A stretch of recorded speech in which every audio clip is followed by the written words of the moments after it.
ሰላም እንዴት አላችሁ? የኢትዮ ታይምስ ቤተሰቦቻችን ለሰዓቱ የተመረጡ አዳዲስ መረጃዎችን ይዘንላችሁ ቀርበናል። ከመረጃዎቻችን መካከልም ትብብር ለኢትዮጵያ አንድነት በቅርቡ በማዕከላዊ ኢትዮጵያ ክልል ጉራጌ ዞን አበሽጌ ወረዳ ፋኖ ናችሁ በሚል የተፈጸመውን ግድያ መነሻ በማድረግ ድርጊቱን በጽኑ እንደሚያወግዘው ገልጾ የተፈጸመው ግድያ ቀይ ሽብር ዘመንን የሚገዳደር መሆኑን በመጥቀስ ከዚያም በላይ የተፈጸመ እጅጉን የሰብአዊ ድርጊት ነው ሲል ኮንኗል። ጥምረቱ በአበሽጌ ከሕግ አግባብ ውጭ የተፈጸመው ግድያ ከቀይ ሽብር ጋር የሚስተካከል ስለሆነ ገለልተኛ ምርመራ እንዲደረግ ጠይቋል። ሙሉ መረጃውን በዜናችን በዝርዝር እናስደምጣችኋለን። የአማራ ፋኖ ብሔራዊ ንቅናቄ በአዲስ አበባ ከተማ ጥብቅ መግለጫ ሰጥቷል። በአዲስ አበባ ከተማና ነዋሪዎቹ ላይ የተደቀነው የህልውና አደጋ በድርጅታችን ቁርጠኝነት፣ በህዝባችን ጽናትና በጸረ ብልጽግና ብሔራዊ ኃይሎች ትብብር በሚታጀበው የትግላችን አይቀሬ ድል የሚመከት ይሆናል ሲል ጥብቅ መግለጫ ሰጥቷል።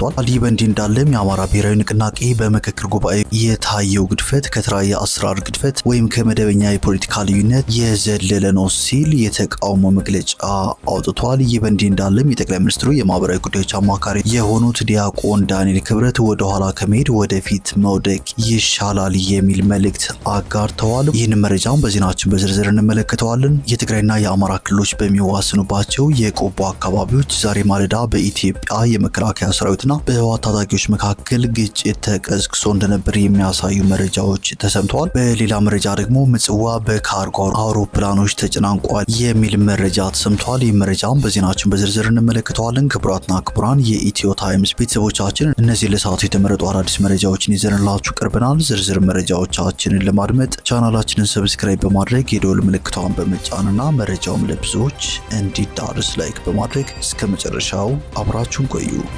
ለለም ቤትም አንዲት ቤት ናት። ለእናቶችም ለኛም አንዲት ቤት ናት። ለአባቶችም ቤት ደግሞ በጣም ያስፈልገናል። ሰው መቼም ልብስ አልባ ቤት አልባ ይቀመጥምና ቤት በጣም ያስቸግረናል። ልብስ በጣም ያስቸግረናል። ለዚህ አስቡልን፣ አትርሱን አስቡልን። የተዚያሩን ሰፋ ሰፋ ያርግልን፣ እናንተንም ያደራጅልን።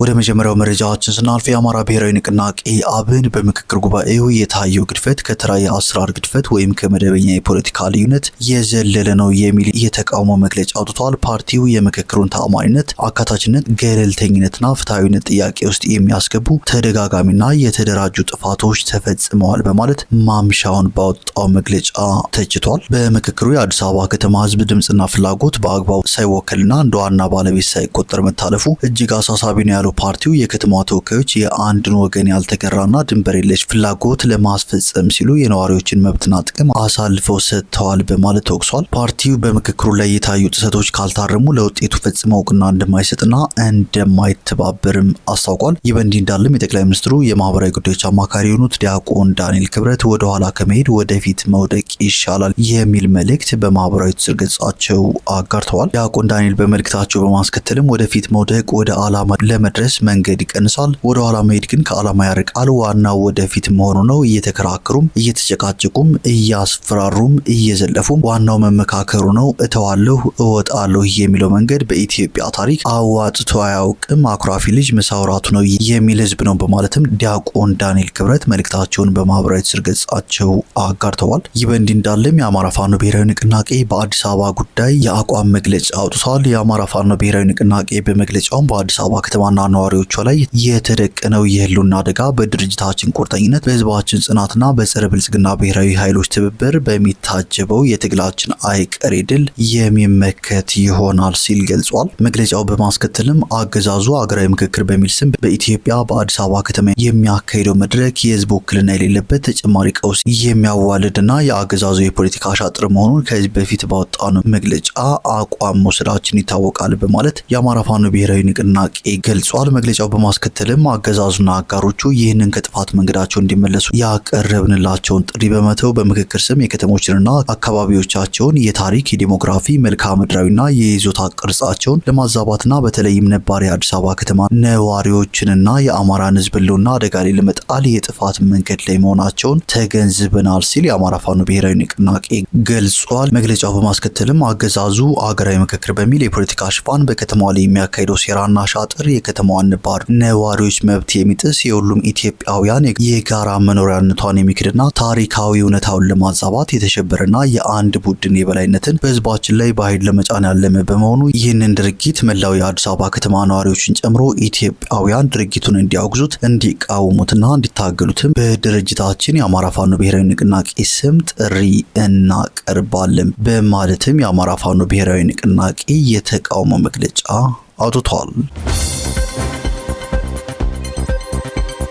ወደ ቀጣዩ መረጃችን ስናልፍ ትብብር ለኢትዮጵያ አንድነት በቅርቡ በማዕከላዊ ኢትዮጵያ ክልል ጉራጌ ዞን አበሽጌ ወረዳ ፋኖ ናችሁ በሚል የተፈጸመውን ግድያ መነሻ በማድረግ ድርጊቱን በጽኑ እንደሚያወግዘው ገልጾ የተፈጸመው ግድያ ቀይ ሽብር ዘመንን የሚገዳደር መሆኑን በመጥቀስ ከዚያም በላይ የተፈጸመ እጅጉን ኢሰብአዊ ድርጊት ነው ሲል ኮንኗል። የጥምረቱ መግለጫ ሐምሌ 24 ቀን 2018 ዓ.ም በአበሽጌ ወረዳ ናቻ ቁሊት ቀበሌ 3 ወጣቶች ከህዝብ ማመላለሻ ሚኒባስ ላይ እንዲወርዱ ከተደረገ በኋላ ፋኖ ናችሁ በሚል ማንነታቸውን መሰረት ባደረገ መልኩ በጸጥታ አካላት መረሸናቸው ተረጋግጧል በማለት አክለዋል። በተጨማሪም የጸጥታ አካላቱ ቀብር በመከልከላቸው አስክሬናቸው በአውሬ እንዲበላ መደረጉን ከአካባቢ ምንጮች የተገኘው መረጃ እንደሚያመለክትም ገልጿል። ከግፉ ሰለባዎች አንዱ የሆነው የይታገሱ አሰግደው ወንድም ቀደም ሲል ከሐዋሳ ተይዞ በተመሳሳይ ሁኔታ መገደሉ የተጠቀሰ ሲሆን ይህም ድርጊቱ ቤተሰብንና ማንነትን ኢላማ ያደረገ ለመሆኑ ማረጋገጫ ነው ሲል መግለጫው ያመላክታል። ከወር በፊትም በዚህ ወረዳ ዳርጌ ቀበሌ ግዛቸው ግርማ የተባለው ወጣት ስራ ፈጣሪ በተመሳሳይ መንገድ መረሸኑን በመግለጫው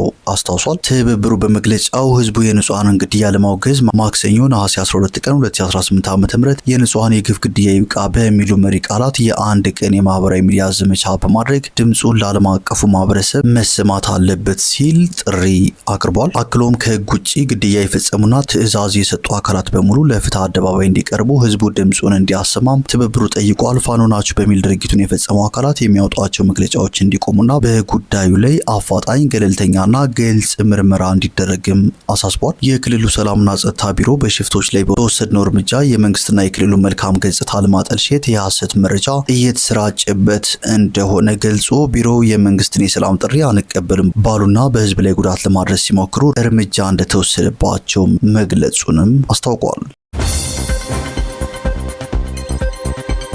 ወደ ቀጣዩ መረጃችን ስናልፍ የትግራይና አማራ ክልሎች በሚዋሰኑባቸው የቆቦ አካባቢዎች ዛሬ ማለዳ በኢትዮጵያ መከላከያ ሰራዊትና በህወሓት ታጣቂዎች መካከል ግጭት መቀስቀሱን የአካባቢው ነዋሪዎች ጠቅሶ ዶቼ ቬለ ዘግቧል። ዶቼ ቬለ ከነዋሪዎቹ አገኘሁት ባለው መረጃ መሰረት በቆጮ ጮቢበርና አዲስ ቅኝ በተባሉ አካባቢዎች ማለዳ 1 ሰዓት ተኩል አካባቢ የተጀመረው ውጊያው ከ1 ሰዓት በኋላ ጋብ እንዳለን የተገለጸው በግጭቱ የአነስተኛና መካከለኛ የጦር መሳሪያዎች ድምጽ ይሰሙ እንደነበረ የገለጹት ነዋሪዎች ከባድ መሳሪያ ድምጽ በውጊያው ውስጥ አለመሰማቱን ተናግረዋል። ግጭቱ ከዋጃ አካባቢ ዋልካ መንደር መቀስቀሱን የገለጹት ነዋሪዎች ግጭቱን ተከትሎ ከቆቦ ወደ አላማጣ የሚወስደው ዋና መንገድ ለጊዜው ተቋርጦ የነበረ ቢሆንም ከረፋዱ 4 ሰዓት በኋላ እንደገና ለተሽከርካሪ ክፍት እንደተደረገ ተናግረዋል። በሌላ መረጃ ደግሞ ምጽዋ በካርጎ አውሮፕላኖች ተጨናንቋል የሚሉ መረጃዎች ተሰምተዋል። ሱዳን ከባባድ መሳሪያዎችን በኤርትራ ምጽዋ እያራገፈች እንደሆነና ጄኔራል አልቡርሃን ከባባድ መሳሪያዎችን በኤርትራ ምጽዋ አውሮፕላን ማረፊያ በብዛት እያራገፍን እንደሚገኝ በሳተላይት ምስል ተረጋግጧል በማለት ሰሌዳ